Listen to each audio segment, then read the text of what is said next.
Damos voz a historias desde el corazón.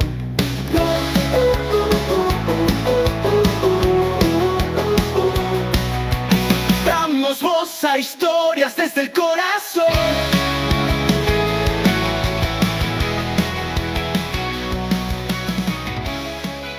Hola mis amigos de Carleando, qué gusto saludarles en este nuevo año 2025. Me es un gusto presentarles a una persona que tiene un testimonio increíble. Es un servidor de Dios, un hijo de Dios y también es un profesional en el área del mercadeo. Tiene una facilidad para administrar el tiempo que yo te admiro en eso, Ale, y ya nos vas a contar cómo hacer para administrar tu tiempo y hacer un poco de todo. Es una bendición tenerte y que nos compartas de lo que el Señor ha hecho en tu vida. Bienvenido, Ale Vargas, a Carleando. Gracias Carly, gracias por la invitación y aquí pues un gusto compartir con ustedes, con tu audiencia y qué bueno estar pues aquí. Hay una pregunta, Ale, que le hago a todos mis invitados y nadie se puede librar de esta pregunta a ver. Queremos que te conozcan o sepan un poco más de ti. ¿Quién es Ale Vargas? Bueno, esa es una pregunta interesante. Yo siempre comienzo diciendo que soy un malabarista, porque hago muchas cosas al mismo tiempo, no porque hago literalmente malabares, ¿no? Pero es un mix de cosas que hago. Una de esas cosas para mí que es muy importante es obviamente servir a Dios a través del acercamiento en The After, que es un grupo de jóvenes adultos. Estoy ahí ya desde hace un poco más de 2 años. También soy mercadólogo de profesión.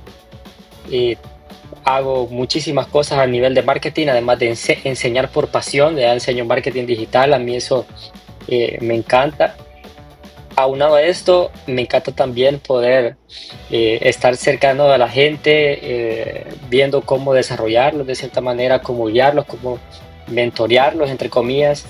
Son una de las cosas que hago. Me gusta dedicarle mucho tiempo a personas en las cuales yo veo mucho potencial. Entonces, básicamente, hago eso y creo que por ahí se me quedó alguna cosa que hago, porque hago varias cosas, pero básicamente eso. Me encanta la música, me encanta también divertirme. Suena como que mi agenda es muy ocupada, pero estoy intentando ahora bajar un poco más el ritmo a la agenda ocupada y también pues ya tener un poco más de diversión. Dedicarle tiempo a la vida personal también es importante. Claro. Todo tiene un origen, Ale, y quisiera que nos compartieras cómo conociste de Dios. Bueno, la verdad es que, como dice el dicho, no solo porque no solo porque un niño nace en una cochera va a ser un carro, ¿no? Entonces, así como, pues, yo básicamente me crié en una iglesia.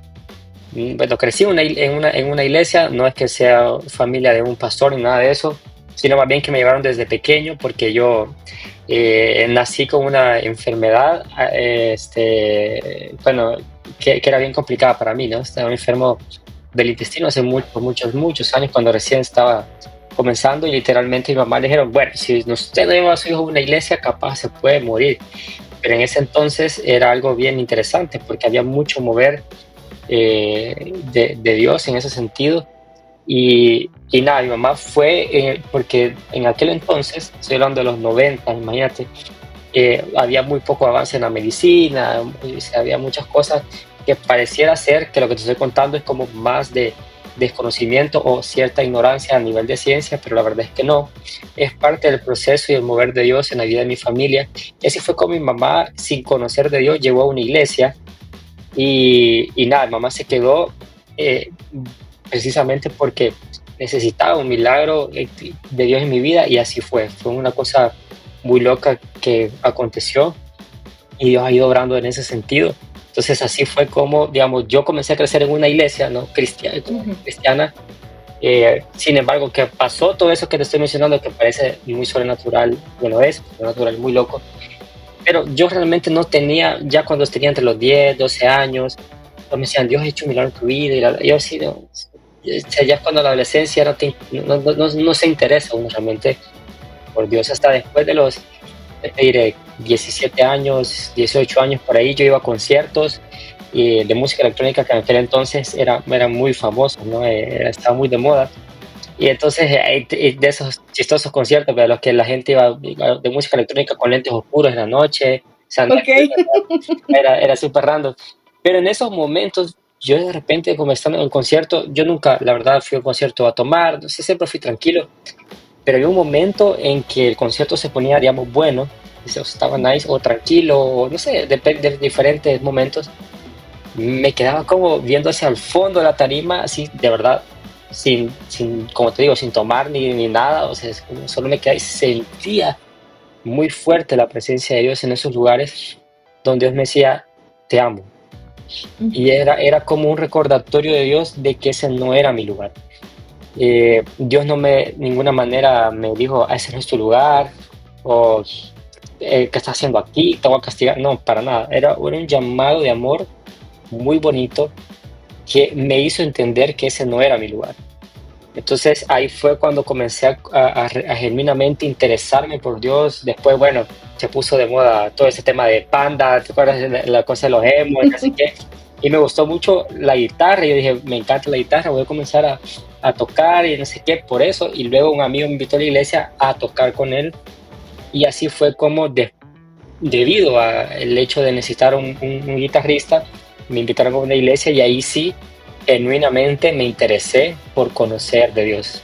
Ya nos mencionaste que tenés una pasión o una vocación por el marketing, te gusta enseñar y mentorear a otros, pero ¿cómo es que te nació esta vocación o cómo decidiste dedicarte a esto? Es bien chistoso porque la verdad es que tengo un tío al quien yo quiero mucho y yo no tenía idea de qué estudiar después de que salí de bachillerato. Y me acerqué a muchas personas, como, mira, no sé, y antes te hacían examen psicológico, algo así, psicométrico, no me acuerdo, algo así se llama. Bueno, te hacían una prueba y decía ahí de cuáles eran tus habilidades y demás, pero la verdad es que yo nunca lo hice, ¿verdad? Porque me decían, ese tío a quien yo quiero mucho, que ha sido una buena influencia en mi familia, y yo veía a él que pues muy desarrollado en su vida personal, profesional, y me decía, no, hijo, tranquilo, o sea, que estudia contabilidad y después vas a ver, yo te voy a contratar y todo súper nice. Y yo, sí, voy a estudiar conta. Me meto a conta, Dios mío, eso, de verdad, mis respetos para los contadores. De hecho, tengo una contadora que trabaja conmigo que es muy buena. Y la verdad es que yo pasé ciclo uno 2 3 en el tercero yo decía, no, de verdad, esto no es lo mío. Yo no sé si alguien estudiado contabilidad, pero yo ponía al revés. O sea, si había ciertas partidas, había ahí donde tú metes los debes y el haber. Bueno, yo metía las cosas al revés. Venía mi prima, o sea, su hija, que también es contadora, a enseñarme y decirme, no, mira, es así se hace. Y pasábamos horas, gastábamos resmas, hasta que un día una catedrática me dijo, mire, niño, ¿y usted qué está haciendo aquí? Yo dije, tienes razón. O sea, me puse a pensar en sus palabras, porque, o sea, sí me estaba esforzando, pero por más que me esforzaba, no me daba, o sea, de verdad, era muy malo. Entonces yo dije, bueno, voy a meditar en qué moverme. Y vine a mi casa, me acosté en mi cama y dije, y comencé a orar y le dije a Dios genuinamente, o sea, no era una oración de, oh Dios, te pido, no, o sea, era como, no sé qué hacer, o sea, tengo dos opciones para hacer intercambio, administración o marketing, o mercadeo, ¿qué estudio? Y yo me acuerdo que estaba así, o sea, tirado en la cama y sentí paz cuando pensaba en mercadeo y dije, bueno, voy por acá. Me cambié y antes de cambiarme muchas personas me decían, pensalo bien, no te cambies, mira, o sea, le va bien a tu familia, a tu tío específicamente. Otras personas que era casi de mi edad, mi compañero de conta me decía, no te cambies, vas a ver. En unos años te voy a ver en la entrada de la peatonal de la universidad pidiendo monedas y diciendo, denle una moneda a este mercadólogo. Y te voy a ver tirado en la calle y ahí voy a pasar yo, me decía. Y no se me olvidan sus palabras y la verdad es una realidad para alguien, digamos, que pues, le ha ido mal en la vida, pero el favor de Dios ha sido conmigo y ha sido maravilloso, maravilloso. Entonces, gracias a Dios por todo. Qué interesante cómo llegaste al mercadeo, pero también nos diste una breve pincelada de que lideras jóvenes en tu iglesia local. ¿Cómo es que surge este privilegio o cómo fue que te metiste al ministerio de jóvenes? Pues también todo ha sido, de verdad, Dios estaba en la ecuación en todo momento. Luego de que, bueno, ya conté que es la etapa de que casi me hago emo, me gustó la guitarra y comencé a servir en una iglesia. Pasé 5 años, creo, sirviendo en esa iglesia. Luego ya, pues, había un momento de cambiarme de iglesia. Me cambié a Heaven. Yo estaba tranquilo, yo no quería servir en el ministerio de alabanza porque ya serví muchos años. Y un día el pastor de mi iglesia, Moisés, hizo una predica muy bonita donde hablaba de disponer nuestros talentos al Señor. Y entonces yo dije, sí, la verdad es que yo puedo tocar guitarra, por qué no lo pongo al servicio de Dios? Y ahí volví otra vez al ministerio de alabanza. Voy a una conferencia a Brasil. Y bueno, fue bien loco porque en una conferencia que estuve en Sao Paulo, que de hecho vinieron unos misioneros en El Salvador, en eso me dicen, vamos a un lugar donde se llamaba la Sala Profética, y alguien donde toco yo con él. Yo tenía mucha duda acerca del tema de la profecía, no estaba convencido de eso. Y cuando era el momento de pasar en mi turno, que bueno, esto es más largo, pero lo voy a resumir, yo sentí algo como que tenía expectativa, pero a la vez miedo, inseguridad y a la vez, no sé, como una mezcla de emociones. Y en eso que me siento y el Espíritu Santo me dice, pone atención. Y yo, ok.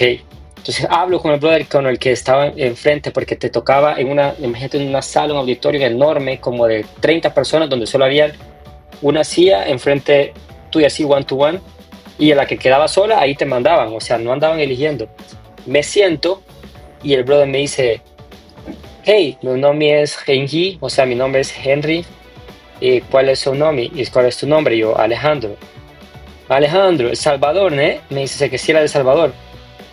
Y yo me quedo viendo atrás, así, viendo si mi amigo, porque un amigo me había invitado, un amigo le había dicho que yo era El Salvador. Y no estaba ahí mi amigo, no lo conocía mi amigo. Habían 34 nacionalidades en ese lugar. O sea, no era como que, es el único salvadoreño, no. Entonces, en ese momento caí en cuenta de lo que el Espíritu Santo me estaba diciendo de, hey, pon atención. Luego que me dice eso, yo dije, ok, este brother algo sabe que la verdad no sé qué onda. Y comienza el brother a decirme, Alejandro, veo que eres alguien muy obediente, que sigue a Dios. Y yo sí, en mi mente sí, vea. Pero veo, Alejandro, como tú vas caminando adelante y un grupo de jóvenes te sigue. Y yo dije, bueno, sí, y entonces, Señor, te doy gracias por esta visión que tú me has dado, Alejandro, en nombre de Jesús, te agradecemos por todo, amén. O sea, fue como 2 minutos, literalmente. Wow. Y yo me voy, y dije, qué loco, si yo soy del Ministerio de Alabanza, yo los jóvenes, no, nada, dije, Señor, no me veo ahí. Entonces yo, pero me quedé con esa inquietud, yo voy, o sea, me regreso a El Salvador, justo vengo, sin contarle nada a nadie, bueno, Moisés, el pastor de Heaven, comienza un programa, lo voy a decir programa, pero más bien es de una manera de hacer ministerio muy bonita, que es el discipulado. Y de ahí me entregó por primera vez a mi primer persona a quien yo discipulé. Y yo dije, me hace sentido, o sea, es joven, yo, o sea, no es que no tiene nada que ver con el ministerio, más bien es algo uno a uno. Y después, con el paso del tiempo, me entregaron otros 2, que fue muy bonito. Ya tenía un grupo de 3, después de 4, y así. Entonces yo dije, qué bonito. Antes de eso, yo ya venía leyendo mucho. Antes te estoy hablando de 3, 4 años. Antes de eso, yo venía estudiando mucho acerca del liderazgo juvenil. Me apasionaba mucho estar cerca en esos temas, en esas temáticas. Mis motivaciones eran diferentes, pero luego comprendí realmente cuál era el enfoque. Entonces, pasó un tiempo, ¿no? Pasaron como 3 años desde que te estoy comentando que comencé a discipular. 3, 4 años. En eso, Moisés tuvo una oportunidad donde había muchos movimientos. Y me manda a llamar Moisés con Davidcito, otro pastor de Heaven, para quienes no conocen. Y bueno, básicamente es el pastor y copastor de Heaven. Entonces me dice, Ale, hemos visto en ti que has estado sirviendo en The After, entonces ahora queremos saber si te interesaría ser líder de jóvenes, de jóvenes adultos en The After. Yo dije como, ok, vaya, sí, está bien, yo, démosle. Bueno, oraron por mí, fue todo muy bonito. Me presentaron en un servicio normal de jueves, porque los jueves son los servicios de The After. Y bueno, terminó el servicio, la verdad, me fui. En eso que yo me bajo de la tarima, un amigo muy cercano a mí, cuando me bajé me escribe, hey man, hoy se cumplió la profecía que te dijeron en Brasil hace varios años. Y yo dije, se me voló la mente porque no me acordaba, o sea, yo no lo tenía presente, yo no iba detrás de que se cumpliera. O sea, fue como algo que me dijeron y yo dije, se cumplió en el momento que me entregaron el discipulado y ya. Pero creo que todo ha sido parte del mover de Dios. O sea, estoy viviendo algo que creo que estoy seguro que es la voluntad de Dios. ¿Cuáles son los desafíos de liderar jóvenes adultos que no son como liderar jóvenes que van saliendo de la adolescencia? Tienen otro tipo de problemas, ya están más como adultos, o sea, están como en ese intermedio, ¿no? No son ni jóvenes jóvenes y tampoco son adultos. Entonces, ¿cuáles son los desafíos que tú has enfrentado en el ministerio juvenil? Pues, a ver, creo que parte del desafío es encontrarnos con la verdad. Creo que eso es lo más importante. ¿Por qué? Porque estamos acostumbrados quizás culturalmente a evadir la verdad. Y no hay mayor efectividad en temas de liderazgo o en temas de compartir la palabra per se. Nada es más efectivo que aceptar la verdad, aceptar que tenemos carencias, aceptar que necesitamos de Dios, aceptar que somos débiles. Y cuando dejamos de evadir esa verdad, entonces Dios comienza a trabajar. Creo que el desafío más importante de todo esto es enfrentarnos con la verdad para poder ser transformados por medio de la palabra y obviamente el Espíritu, ¿no? Entonces creo que el desafío en general es ese tema, ¿no? Que vivimos en una sociedad donde constantemente ves TikToks, ves videos, ves amigos. La gente suele rodearse de personas que van a escuchar lo que les gusta, o sea, les gusta escuchar, no hombre, dale, o sea, ahí estás bien, cuando realmente estás mal. Entonces creo que el desafío más grande, independientemente de la persona, es estar dispuesto a que la verdad pueda entrar a tu vida. Y a nivel personal, ¿qué desafíos ha enfrentado Ale Vargas y cómo los resuelve? Por ejemplo, tú dijiste que eres un hombre de fe. Por ejemplo, con la palabra de Dios, ¿qué método ocupas tú para poder resolver esos desafíos? Creo que el desafío más grande, quizá, uno de los más grandes que creo que he enfrentado en ese tiempo, no solo a nivel personal, voy a hablar de dos partes. Primero, a nivel de ministerio, y el primero es que, a ver, tienes que consultar tus decisiones a Dios. Muchas veces las emociones te quieren ganar en tomar ciertas decisiones. Por ejemplo, que alguien del equipo no se sienta bien personalmente y no esté, digamos, sirviendo como debería. De pronto yo soy alguien muy enfocado en resultados, en productividad, en ok, démosle, vamos. Entonces es como, bueno, y si no lo veo como que se está moviendo, le tengo que decir muchas gracias, ¿no? Entonces creo que esa parte de frenar, consultarle a Dios y decir, Señor, ¿debo hacer esto o no debo hacer esto? Ha sido, creo que un desafío importante es poner en práctica la palabra, meditar las decisiones y también dejar morir el orgullo, porque muchas veces he tomado decisiones que han sido difíciles y que no las había querido tomar porque tenía cierto temor de qué van a pensar de mí, que soy mala onda, que soy mala persona. Y una de esas decisiones que he tomado, que ha sido muchas veces, por decirte algo, trabajar con alguien hasta cierto tiempo y decirle en nivel personal, profesional, lo que sea, ya está, o sea, ya no podemos seguir trabajando, y etcétera, tanto lo ministerial también. Es eso de que yo cuidaba mucho tal vez el aspecto personal, pero Dios me habló una vez y me dijo, no, o sea, deja que tu orgullo muera, que tu carne muera, deja de amar tanto tu imagen, haz lo que yo te estoy mandando a hacer. Y bueno, o sea, para ciertas personas o ciertas decisiones van a ser difíciles de tomar, no lo van a entender hacia afuera. La persona que pues se involucró en una decisión puede ser que sienta ciertamente triste o dolida, qué sé yo, aunque uno trata, ¿no?, de no herir sus susceptibilidades en todo momento, pero siempre está ese tema, ese desafío tan difícil de una figura de liderazgo que tú siempre cuidas de cierta manera el corazón de las personas, ¿sabes? Cuidas cómo te mueves, cómo te expresas, lo que haces, lo que dices, para evitar dañar a los demás, porque es como demasiado, fijan demasiado la mirada en la persona que está en posición de liderazgo, pero nosotros tratamos siempre de llevar esa mirada al Señor, a Jesús.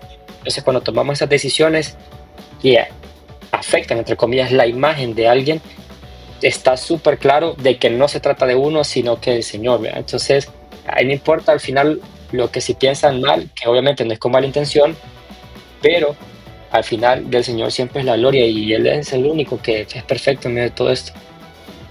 Ya nos contaste que haces malabares con el tiempo y creo que es de las características que más admiro de vos, que tenés una buena gestión del tiempo. ¿Cómo haces para equilibrar tu vida personal, ministerial, de trabajo? ¿Cómo haces, Ale Vargas, para tener ese equilibrio y darle prioridad a todo?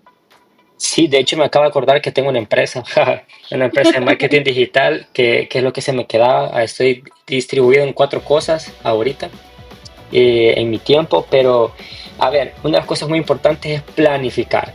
Ese es el consejo más importante de todo, planificar. Debe haber un día en tu agenda en que debes sentarte a planear lo que tú quieres hacer. Estoy leyendo muchos libros acerca de productividad y, a ver, no sé si romantiza la palabra, pero quizás se tiene cierta percepción acerca de la productividad, que debes de estar siempre ocupado. No se trata de estar siempre ocupado, sino de cuando estás ocupado lo que hagas sea muy efectivo para aportar a tu desarrollo y tu crecimiento. Entonces, si bien es cierto, estoy distribuido en 4 cosas, pero tengo equipos maravillosos con los que trabajo en cada una de estas áreas. Tengo personas que me apoyan muchísimo en el ámbito ministerial, que sin ellos el ministerio no caminaría de la misma manera. Tengo personas en mi equipo a nivel profesional que trabajan conmigo en mi oficina, que son excelentes profesionales, que ya tienen mi mindset en el sentido de trabajar con productividad. En la empresa, mi socia, excelente. En fin, en mis clases, pues obviamente hay un equipo y un staff que está detrás de cerca de los alumnos cuando surge, no sé cuándo van a subir las clases, cuándo, y solo me escriben a mi aparte y bueno, ya. Y adicionalmente, que es, digamos, la cereza del pastel, que para mí ha sido bien importante este año, no lo tenía tan así el año pasado, bueno, el inicio de este año no lo tenía así, pero a finales sí, y es que contraté una asistente que me está ayudando mucho con el tema de productividad. Suena así como un poco, es como, no sé cómo decirte, presumido quizás puede sonar, pero la verdad es que te ayuda muchísimo a ordenarte en muchos ámbitos, porque yo hablo con muchas personas y a mí me encanta, como te digo, atender a los demás y así. Le digo, sí, quedamos el sábado, sí, a las 8. Va, ok, sí. Hubo un día que no le conté nada a ella, a mi asistente, que también es una amiga, y se me olvidó. Entonces le dije sí a 2 personas al mismo tiempo a las 8 de la mañana y me chocó en la agenda. Entonces, cuando yo me comprometo a algo, siempre le digo, mira, me comprometí a esto, ¿qué tengo? Y ella me dice, acordate que, y a veces son cosas que yo no tengo en el roadmap, pero ya me lo recuerda. Entonces, creo que siempre es importante, tal vez no en el sentido de contratar a alguien, pero sí tener a alguien muy cercano que te recuerde ciertos compromisos que tú tienes para poder hacer una buena gestión. Lo otro muy importante con el tema de las tasks es que no tienes que llenarte de cosas pequeñas, porque eso lo puedes delegar.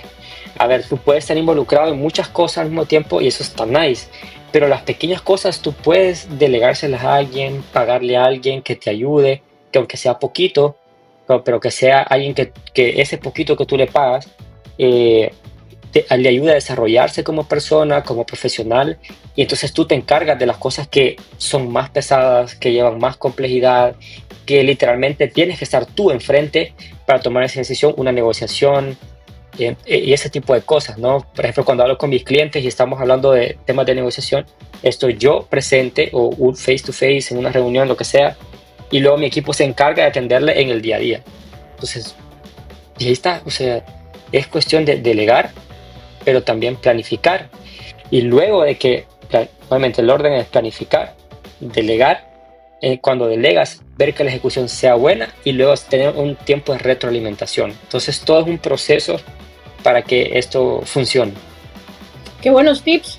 Y ya que estamos hablando de tu profesión, obviamente como hijos de Dios vivimos en un mundo que está también lleno de maldad, de cosas que no son correctas, pero ¿cómo lidiar con respecto a los retos éticos, digamos, o la ética más bien en tu profesión? A ver, creo que los retos principales en todo esto ha sido eh, el tener que tomar decisiones, como te mencionaba la otra vez, que parecieran no ser muy, muy famosas, no muy agradables para todos los demás, pero al final tiene que prevalecer los principios bíblicos, éticos. Entonces, aunque para mí, lo voy a decir así, para mi tarde quizás pueda sonar mejor, más popular, tomar decisiones que quizás no sean tan éticas y yo me diga, "Ay, yo gané, nadie se dio cuenta", pero al final Dios te ve. O sea, al final, aunque sí, y como dice el dicho, al final todo sale a la luz. O sea, uno tiene que actuar bajo principios de tal manera que, aunque nadie te vea, sabes que tarde o temprano, si eso sale a la luz, no va a pasar nada, porque tenés la paz de Dios, tenés el respaldo de que has tomado una decisión de manera correcta, objetiva, con planteamientos y que no has intentado causarle daño a nadie. Entonces, creo que lo más complicado a nivel de profesión es mantener los principios bíblicos, porque, a ver, la ética, o sea, puede ser hasta cierta manera para algunas personas, que obviamente hay ética que es la basic, ¿no? Pero para algunas personas podría hasta ser un tema hasta subjetivo culturalmente. O sea, en ciertos países hasta, imagínate, en Estados Unidos, hasta había una ley que permitía robar hasta $1,000, creo yo, en un supermercado. Y hace poco la dieron de baja la ley y arrestaron a unas personas que andaban en un súper ahí porque no se habían dado cuenta que ya no existía la ley. Entonces los atraparon y dijeron, ¿desde cuándo es delito robar? Es como siempre ha sido delito robar, pero tenían ellos ese permiso, entre comillas. Entonces creo que es importante, como nosotros, hijos de Dios en general, adaptarnos a los principios bíblicos. Qué interesante. Y ya que estamos hablando de el marketing y también tiene que ver mucho con lo digital, vamos a ligar esto con la parte ministerial tuya. ¿Cómo dirigirse a jóvenes que están atrapados en lo digital? Porque prácticamente ahora estamos digitalizados hasta la cabeza, ¿no? Entonces, ¿cómo poder trabajar con los jóvenes que son seducidos a través de lo digital a perder esos valores éticos, esos principios bíblicos? ¿Cómo se dirige Ale o el equipo de Ale a este tipo de jóvenes? Estamos conscientes que el mundo digital es un continuo bombardeo. Por esa razón, que es un continuo bombardeo, nosotros no estamos tan dirigidos a lo digital, en crear contenido digital, aunque sí lo hacemos y mi equipo hace unas cosas maravillosas en la cuenta de The After, pero nos enfocamos más en el one-to-one, es decir, estar cercano a la gente, escribirles, decirle cómo estás, vamos por un café, nos reunimos, comemos, porque no es lo mismo tener a alguien en el celular viendo un video. Lo efectivo es sentarse con las personas, que es el modelo que Jesús nos enseñó, el escuchar, el compartir la mesa, compartir los alimentos. En medio de todo este mundo digital, nosotros le apostamos al acercamiento, al estar cerca de la gente. ¿Qué crees que buscan los jóvenes de hoy en día en la iglesia? Interesante pregunta. Yo creo que amistad es muy importante. La cercanía, estar con otras personas que le comprendan, sentirse acompañado, porque inicialmente pues el mover de Dios está ahí en la comunidad, más allá del hecho de sentirse reconocidos. Creo que hubo un momento cuando yo era más joven, quizás en los 18, 20, donde había quizás un movimiento de que cada quien, hoy dicen que todos quieren ser youtubers, ¿verdad? o quieren ser tiktokers, qué sé yo, pero la verdad es que en ese entonces había como un movimiento, no sé si tú te acuerdas, que era como todo el mundo quería estar en la tarima, porque se veían como así líderes y predicando, y creo que eso ya pasó. Creo que ahora es más bien el hecho de sentirse parte de una comunidad. Entonces, creo que los jóvenes hoy buscan más que el protagonismo, sentirse amados, sentirse parte de una comunidad. Obviamente, dentro de esa comunidad que tú mencionas, hay temas difíciles. Por ejemplo, sobre la identidad, finanzas, propósito, noviazgo, fe. ¿Cómo manejan ese tipo de temas con los jóvenes? Nosotros estamos buscando ahora expertos que hablen mucho de ese tema. Dentro de The After, por ejemplo, en los primeros 3 meses vamos a hablar mucho sobre el tema emocional, es emocional, psicológico y sexual, porque lo abordamos de manera diferente. Es decir, no es lo mismo hablarle a un teens, a alguien menor de 18 años acerca de sexualidad, que a alguien que ya pasa los 25, ¿verdad? O sea, no es alguien Claro. que va a decir, uy, yo no sé eso. O sea, es diferente. Antes es tal vez de manera preventiva, a la edad de los 13, 15 años, pero después de los 25, ya, de los 30, ya es más correctivo, ¿no? Ya es como, ok, te perdiste, pero por aquí, vean. Entonces, nosotros abordamos a través de esas temáticas, a través de personas que conocen mucho del tema, que dominan el tema, que además van a hacer una aplicación bíblica, aunque sea psicología, en el sentido de las emociones, me refiero, aunque sea un tema meramente hablar sobre los pensamientos, de cómo administrar incluso tus pensamientos. Siempre buscamos a personas claves que puedan aportar riqueza a las conversaciones, por ejemplo, de finanzas, personas que les va bien en sus finanzas, que conocen de finanzas. No buscamos vení, habla bien, habla bonito, entonces dale vos, o sea, no. Buscamos personas que sean responsables. Si hablamos de, por ejemplo, de salud física, de comer bien, o un nutricionista, en fin, entonces lo vemos desde esa perspectiva. Interesante. Y voy a abordar este tema porque realmente ya se está volviendo como bastante popular entre los jóvenes hoy en día. Y es que hay como cierta duda en casarse o se les está dando muchas largas a casarse, y la soltería se está volviendo cada vez más popular entre los jóvenes. ¿Cómo se puede vivir en soltería y agradar a Dios? A ver, es una pregunta bien interesante. La verdad es que es un desafío enorme. Creo que todas las generaciones han pasado diferentes desafíos en cuanto a vivir la soltería. ¿Por qué? Porque quizás para nosotros tenemos ciertos estímulos visuales a través de las redes sociales que antes no los teníamos. Se dice por ahí que somos la generación de la hiperopcionalidad. O sea, tenemos tantas opciones debido al internet. O sea, vemos opciones, hablamos con mucha gente, conectamos con medio mundo, pero al final no conectamos con nadie. Entonces, lo más importante en ese tiempo es estar enfocado en vivir el propósito que Dios tiene para nuestras vidas, y que es tal cual conocerle a Él. O sea, hay quienes se desviven así encontrando un propósito, el propósito es conocerle a Él, disfrutar este momento para servir a los demás. Esa es la mejor manera. Es decir, cuando alguien esté enfocado en vivir para Dios, trabajar para Él, ayudar a los demás, son cosas que al final uno encuentra la plenitud en Él. Pero hay quienes tal vez se desesperan un poco, y yo les digo, tranquilo, no pasa nada. Eso es muy importante, porque de pronto, bueno, justo en las fechas de Navidad, fin de año, la familia, y qué tal, cómo va el novio, la chica, vea cómo va el novio, y nada. Presiones sociales. Presiones sociales, pero no se trata de, con toda propiedad lo digo, no se trata de ponerse, entre comillas, a la moda o intentar llenar un espacio. Eso no es así. Porque cuando uno intenta llenar un espacio, comete el error de llenarlo con cualquier persona sin tomar una decisión realmente sabia. O como dice el dicho, nunca se va al supermercado con hambre, porque agarras cualquier cosa.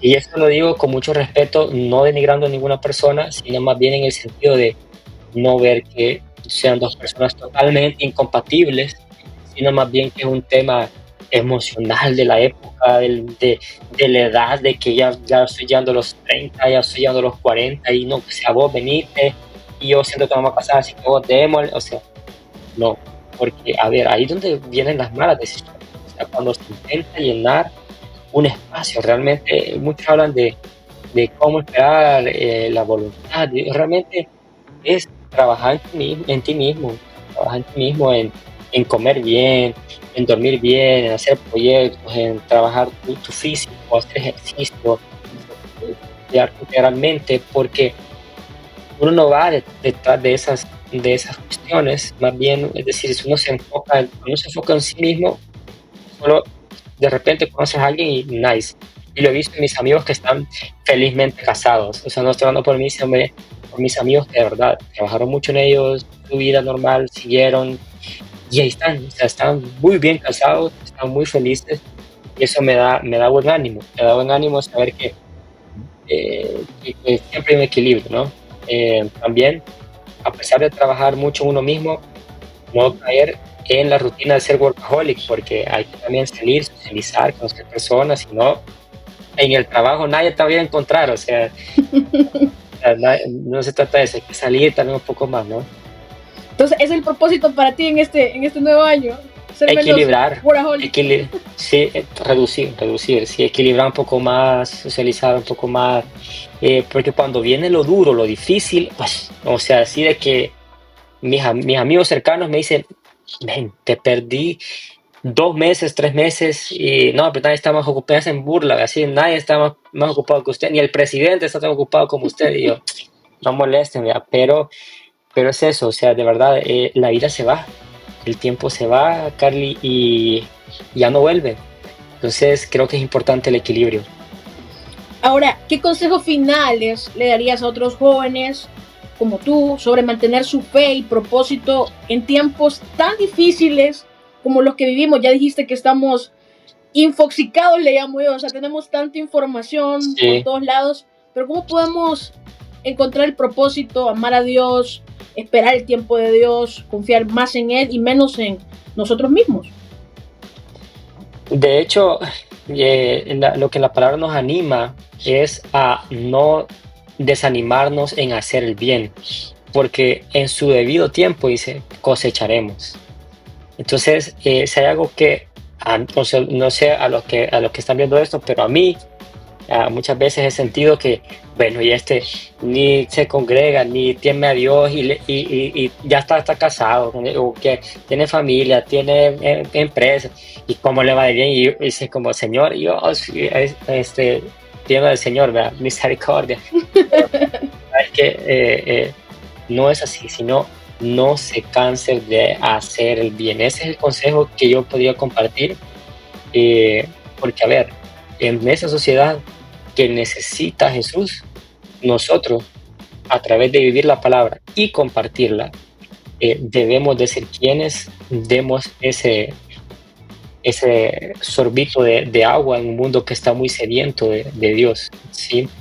Entonces creo que eso es lo más importante y el último consejo que les dejo, que vivir practicando la palabra de Dios nos mantiene en paz, en plenitud y pudiendo construir la eternidad en un mundo que se va a acabar, que es pasajero, nuestra vida es pasajera. Si le apostamos a lo eterno, aunque nosotros no estemos en este plano, algo siempre vamos a dejar.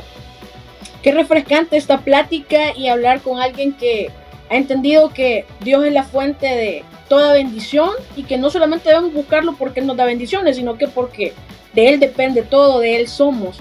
Entonces, gracias Ale por tu tiempo, por abrirnos tu corazón. Yo sé que tenés muchos más testimonios, lastimosamente el tiempo es súper corto para contar de todas las bondades, todas las maravillas que el Señor hace en nuestras vidas. Creo que en otra plática vamos a extendernos un poquito más, agradecerte el tiempo y también agradecerle a nuestros amigos de Carleando que siempre están pendientes de ver cada historia. Compartimos historias desde el corazón y esperamos que este video les haya gustado y que también lo puedan seguir compartiendo con otras personas para que el mensaje siga expandiéndose. Gracias por también escucharnos en Radio Savage 93.3 y por supuesto escucharnos en Spotify. Así que hasta la próxima en una nueva historia. Esto fue Carleando. Hasta la próxima semana. Bendiciones.